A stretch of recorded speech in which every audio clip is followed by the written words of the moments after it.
Hello friends, आप सभी का स्वागत है स्टडी कवर क्लासेस में। तो आज के इस वीडियो में हम लोग जीसीईआरटी क्लास 6 का चैप्टर 2 का हम लोग यहाँ पे एक्सप्लेनेशन पहले हम लोग कवर किए थे। अब हम लोग यहाँ पे आंसर उसका हम लोग यहाँ पे बनाने वाले हैं। ठीक, तो बने रहिए एंड तक। अगर यदि चैनल पर रहे हैं तो चैनल को सब्सक्राइब कर लीजिए और दोस्तों को भी शेयर कीजिए। चलिए, सही विकल्प का चयन कीजिए। क्वेश्चन नंबर 1 में है कि निम्नलिखित में कौन सी प्रक्रिया बादल बनने में शामिल है। तो सबसे पहले बादल कैसे बनता है तो हम लोग आगे नेक्स्ट हमारा क्वेश्चन भी है वहाँ पे भी डिस्कशन करेंगे। थोड़ा सा यहाँ पे भी बोल लेते हैं, पर इसका डिस्कशन यहाँ भी थोड़ा हम लोग करते हैं। ठीक, चलिए हम लोग वहीं पे कर देंगे। ठीक, ये वाष्पन है, संघनन है, वाष्पन के बाद संघनन और ऊर्ध्वपातन। वाष्पन जब हमारा यहाँ से ऊपर जाता है पानी तो उसको वाष्पन, और जब नीचे गिर जाता है वहाँ पे तो उसको हम लोग संघनन बोलते हैं। ठीक, तो ऑप्शन नंबर ग आंसर सही होगा। नेक्स्ट क्वेश्चन है कि निम्नलिखित में कौन बाढ़ से संबंधित नहीं है, यानी बाढ़ के कारण क्या नहीं होता है। तो जान माल की क्षति होता है, मिट्टी का भी अपरदन, यानी मिट्टी एक जगह से दूसरी जगह चली जाती है, बीमारियों का कम होना। एक गलत बात बोला जा रहा है कि बीमारी जो है सो पानी जहाँ तहाँ इकट्ठा हो जाता है तो और ज़्यादा फैलने का चांसेस होता है। तो यही हमारा आंसर हो जाएगा, टिक आउट कर लीजिएगा इसको। ठीक, चलिए, रिक्त स्थानों की पूर्ति कीजिए। यहाँ पे भरा हुआ है, यहाँ पे खाली जो जगह है वहाँ पे भरना है। जल को वाष्प में परिवर्तन करने की प्रक्रिया क्या कहलाती है। यही हमारा वाष्पीकरण होता है, वेपोराइजेशन, जिसको इंग्लिश में बोला जाता है। कुआं में जल की आपूर्ति कहाँ से होता है तो वर्षा से होता है। जब पानी पड़ता है और क्या होता है तो वहाँ पे कुआं में जाके पानी चल जाता है। और कहीं कहीं रिस्क भी, मतलब जो हमारे लोग बोलते हैं कि सुहा के आता है पानी, तो वो भी होता है एक स्रोत। ठीक, तो हम लोग लिखेंगे यहाँ वर्षा से मुख्य। ठीक, नेक्स्ट हमारा पौधों के वाष्पन द्वारा जल की क्षति क्या होता है तो इसको हम लोग वाष्पोत्सर्जन कहते हैं। ठीक, इसके भी द्वारा क्या होता है, पानी जो है सो ऊपर जाता है और वहाँ पे जाके फिर से ये बादल का निर्माण करता है। चलिए हम लोग नेक्स्ट क्वेश्चन, अगला क्वेश्चन है कि ऐसे क्रियाकलापों को लिखिए जिसमें एक बाल्टी पानी से अधिक की आवश्यकता होती है। तो देखिए, नहाने में हम लोगों का एक से ज़्यादा बाल्टी का आवश्यकता होता है, कपड़ा धोने में, सिंचाई करने में, यानी खेत को हम लोग सिंचाई करते हैं तो उस समय ज़्यादा पानी लगता है। इस तरीके से इसका आंसर बन जाएगा। ठीक, चलिए 4 नंबर क्वेश्चन में है कि जल चक्र का चित्र बनाइए। ठीक, जल चक्र यानी ऊपर से नीचे गया, नीचे से ऊपर गया, इसका एक संपूर्ण चित्र बनाना है। ठीक, चलिए, ये हमारा कोई भी पानी का स्रोत हो गया, समुद्र हो गया, झील हो गया। सबसे पहले यहाँ पे एक होता क्या है कि ये जो हमारा सूर्य है इसका किरण इसके ऊपर पड़ रहा है। ठीक, जैसे ही इसके ऊपर पड़ रहा है तो ये क्या कर रहा है, ये धीरे धीरे गर्म हो रहा है। जैसे ही ज़्यादा पानी गर्म हो जाता है तो क्या होता है, अपने आप जब हम लोग भात को बनाते हैं तो क्या करता है, वहाँ से भाप निकलता है। ज़्यादा टेम्परेचर जब पड़ता है नीचे से तो ऊपर से भाप निकलता है। तो वैसे यहाँ पे ऊपर से क्या हो रहा है, यहाँ पे भाप धीरे धीरे ऊपर की ओर जा रहा है। ठीक, और एक काम और होता है कि जो पेड़ पौधे हैं वो क्या करता है, वाष्पोत्सर्जन की क्रिया करता है, यानी जो उसके साथ ज़्यादा पानी आ जाता है तो वो क्या करता है, अपने पत्तियों के द्वारा इधर से उधर छिड़कते रहता है। ठीक, अब जो ये छिड़कता हुआ पानी है वो कहाँ जाता है तो ये भी हमारा जाके ऊपर में ये बना लेता है। क्या बना लेता है तो ये बादल का निर्माण करता है। ठीक, अब उसके बाद क्या होता है, जब बादल का निर्माण हो जाता है तो धीरे धीरे क्या होता है, बूंद जो है सो आपस में इकट्ठा होने लगता है। ठीक, और जब बहुत इकट्ठा हो जाता है तो धीरे धीरे वो बड़ा हो जाता है, और बड़ा हो जाता है तो क्या होता है, उसका आयतन बढ़ जाता है, उसका द्रव्यमान बढ़ जाता है, तो फिर वो गुरुत्वाकर्षण के कारण नीचे की ओर बढ़ने लगता है, जिसके कारण क्या होता है, वर्षा होता है। ठीक, सिंपल सा फंडा है, इसी को हम लोग जल चक्र बोलते हैं। क्या होता है, पहले पानी हमारा ऊपर गया, फिर से वहाँ से हमारा नीचे आया, तो ये जो कहलाया हमारा जल चक्र कहलाया। जल का ऊपर और नीचे होना ही हमारा जल चक्र कहलाता है। नेक्स्ट क्वेश्चन है, सूखा किसे कहते हैं। सूखाग्रस्त क्षेत्रों में रहने वाले लोगों को किस तरह की परेशानियों का सामना करना पड़ता है। देखिए, जब बहुत दिनों तक किसी क्षेत्र में बारिश ना हो तो उस क्षेत्र को हम लोग बोलेंगे सूखाग्रस्त क्षेत्र। ठीक, जब किसी क्षेत्र में बहुत दिनों तक वर्षा नहीं होता है तो क्षेत्र में वायुमंडल का तापमान बढ़ जाता है। जब पानी नहीं पड़ता है तो उसका जो तापमान है, टेम्परेचर है, गर्मी का मान है, वो बढ़ जाता है, तो उसी को बोला जाता है सूखा। अब इससे क्या क्या परेशानी होता है उसको भी यहाँ पे लिखना है। ठीक, तो उस क्षेत्र में पानी हर जगह भर जाता है, जिसे सूखा, हर जगह कम जाता है। ठीक,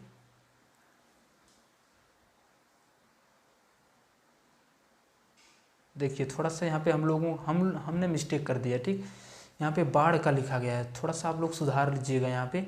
चलिए सुधारिएगा, तो क्या लिखिएगा, तो उस क्षेत्र में क्या होता है, पानी यहाँ पे क्या होता है, नहीं होता है। ठीक, यहाँ पे लिख दीजिएगा पानी नहीं भर, यहाँ पे नहीं होता है। ठीक, नहीं होता है, थोड़ा सा मेरे से मिस्टेक हो गया, ऊपर में हम सोच लिए कि बाढ़ का है सी। ठीक, चलिए कोई बात नहीं, जमे हुए पानी, चलिए थोड़ा सा चलिए हम आप लोगों को हिंट कर देते हैं। ठीक, तो वहाँ से आप लोग आंसर लिख लीजिएगा।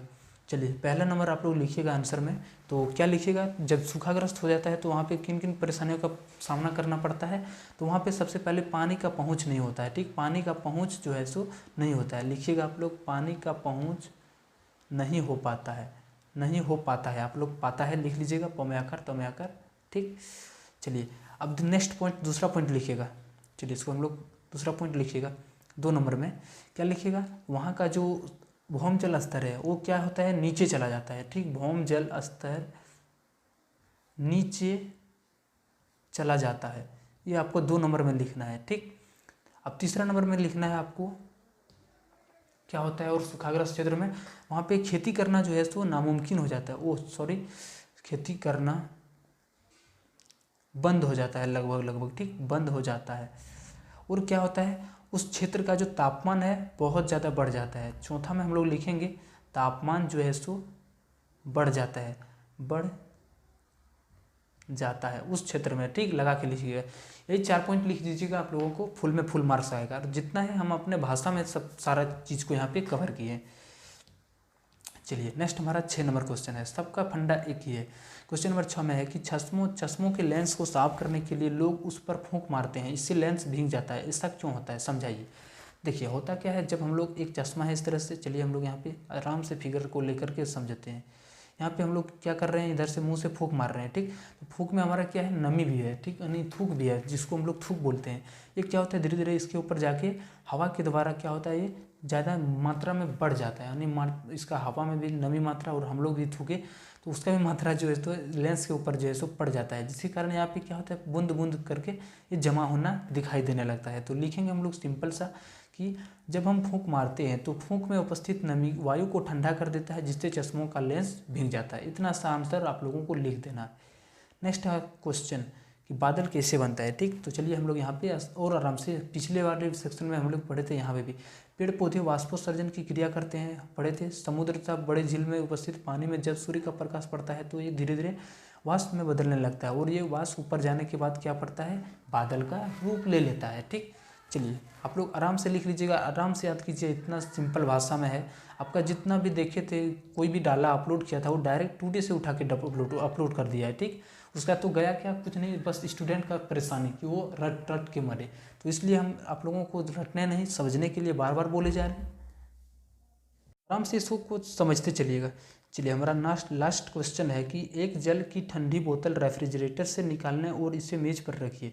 कुछ समय पश्चात आप इसके चारों ओर जल की छोटी छोटी बूंदें देखेंगे, वो क्यों, ठीक।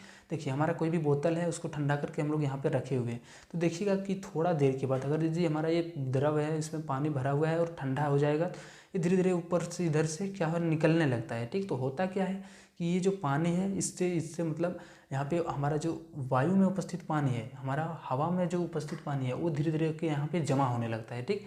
वो क्या करता है, यहाँ पे जमा होकर धीरे धीरे बाहर निकलने लगा, नहीं, यहाँ पे धीरे धीरे नीचे आने लगता है।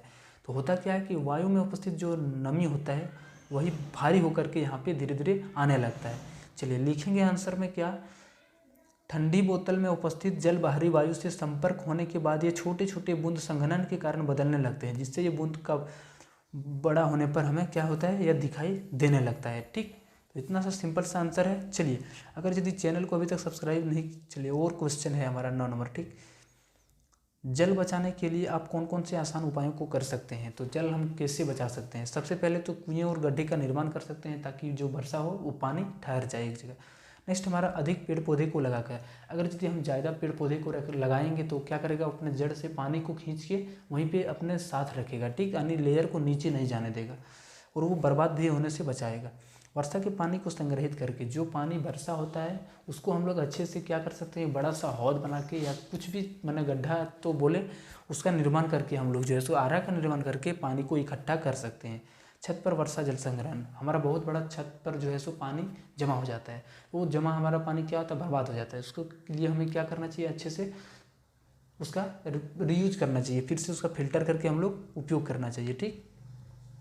पानी पीना सबके लिए आवश्यक है, यह हमें क्या लाभ पहुंचाता है। देखिए जल जीवन के लिए बहुत आवश्यक है, भोजन मिले अथवा ना मिले, लेकिन पानी सबसे ज़्यादा आवश्यक है।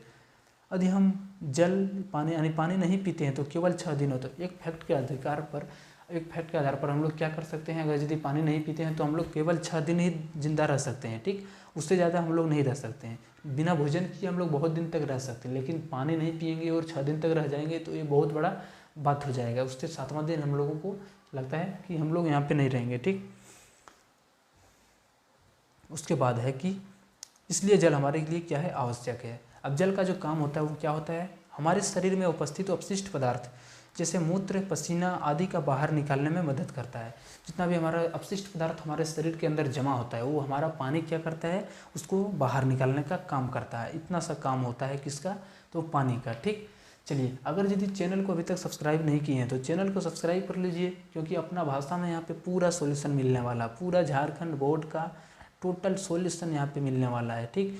अगर यदि आपका छोटा भाई बहन है, बड़ा भाई बहन है, तो सबको ज़रूर बताइए इस चैनल के बारे में, आपको पूरा सॉल्यूशन यहाँ पे अपने भाषा में मिलने वाला है, ठीक। ज़्यादातर जो है मोस्टली वो क्या है कि सब लोग टुडे से अपलोड किया है, लेकिन हम जितना है अपने भाषा में, अपने झारखंडी के भाषा में यहाँ पे समझाने का प्रयास करेंगे, ठीक। हम लोग मिलते हैं अब नेक्स्ट वीडियो में। जय हिंद।